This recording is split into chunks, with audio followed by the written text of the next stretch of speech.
My name is Ann Muriuki. I run a CBO called Binti Mwangaza, which we registered in the year 2012. At Binti Mwangaza, we run 3 programs. And the number 1 program is a mentorship and livelihoods program, whereby we train women on skills that equip them on starting a sustainable business. Number 2 is an education program where we work with school-going girls, and this is by providing them with reusable sanitary towels, and we teach them on menstrual hygiene, sex education, and personal hygiene, and also teach them on how to make the reusable sanitary towels. And number 3 program is called water and sanitation program. And this is because of the challenges that we realize the girls in schools face, and also women in rural areas. So at this program, we work with the county government or partners who have a capacity of giving these communities water. And that's what we do at Binti Mwangaza. Empower women so that they can start something sustainable and try and end our handout mentality, which is a common thing with the rural women, because they don't do anything that is financially sustainable to them. So all the community requires them to do is sit at home and ask for handouts. But I thought if we could do something that at least empowers these women to bring some financial assistance back at homes and in our community. So this is how we started Binti Mwangaza. The beneficiaries of Binti Mwangaza are mostly women and girls. Up to date, we've impacted like 5 registered women groups. This is around 200 women, the ones that we work with on our mentorship and livelihoods program. And also we've impacted 4,000 girls. This is through our reusable sanitary towels and the education programs. I can say at the moment we have 2 successful stories.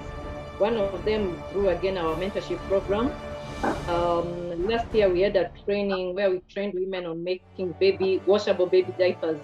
And one woman in this group had a really sad story, because she approached me and said that she had a dad who couldn't leave the house because they could never afford adult diapers. And again, she said that the dad wouldn't even leave bed. He was refusing to eat, just trying to starve himself to death because he didn't want his kids or his carers to take care of him and clean him. So we trained them on how to scale on the baby diapers and turn them into an adult diaper, which later on, after which she came at the office and she was so excited that the dad was doing his normal chores, going to town and running his errands just like a normal dad should do. So that is one of our really successful stories this year. And the other one through Binti is the girls at schools. When we started giving them the reusable sanitary towels, we had realized through the school register that most of the girls were missing schools. And after 4 months, when we give them the reusable sanitary towels, we went back to the schools and checked the registers, and the attendees on the school register was just mind-blowing. The girls were now in schools, and this showed what we were doing was working, because the register was now full all the time. The girls could afford school because they had the reusable sanitary towels.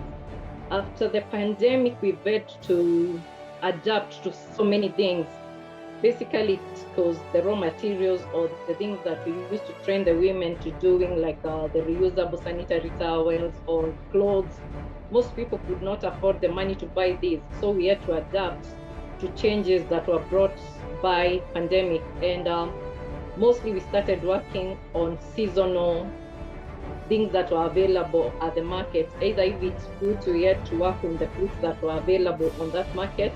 And an example of that is these few months, it's been the mango season. And most of women in our community, they had so many mangoes that they didn't know where to take them. So we came up and trained them on making mango chutneys, which can last like for 4 years. And we tested the market and the feedback was so good. So we had our mango chutneys being sold at the lodges here in Laikipia and families. And also we trained them on making things like tomato paste, which when they have so much tomatoes, they just go to waste. But if we train them on adding value on these tomatoes, which we did, they made they had to make like tomato paste, which we sold to the communities. And at the moment, as we are speaking, we are on the process of registering caps for these women, because now they are doing this in mass production. And this is how we've managed to survive during the pandemic, because we had to adapt to what was available in our community and go seasonal. Yeah. In 5 to 10 years as Binti, we see ourselves as an established training institution. And this is because even now with the trainings we are doing, we are not really up to where we want to be. But if we had an established institution where all these trainings were happening and we can train more women, and it's like an ongoing training, we don't just train them and they disappear out there on the market. It's we train them from skills, from bookkeeping, from everything. So it's a proper establishment where we train them and try see that they run a successful business, so that we remove them from the informal businesses that they're doing to a formal market where they can meet with vendor capitalists or banks, people who can help them to grow into being really small businesses to being factories.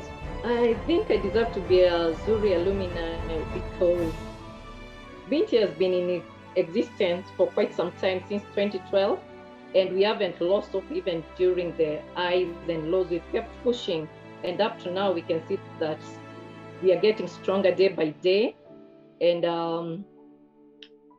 also even for the women that we work with, it's really, they can see that at least there is a positive, we are moving in the right direction, that we've tried for so long, but we haven't lost hope. Every day we've been like making one step forward.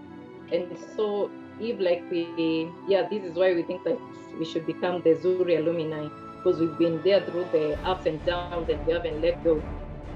Yeah, at Binti, where we're working with breaking the bias, it's like in the past and even up to date, women in the rural community are taken up as people who are supposed to stay at homes and not bring anything financially to support their homes. So we are just like women and girls should stay at home. But at Binti Mwangaza, we are breaking these barriers by mentoring and training these women on businesses that they can go out there, do a sustainable business, and bring something back home to support either their children, their husbands, and their partners. So by this, we believe that we are on the theme of IWD by doing this.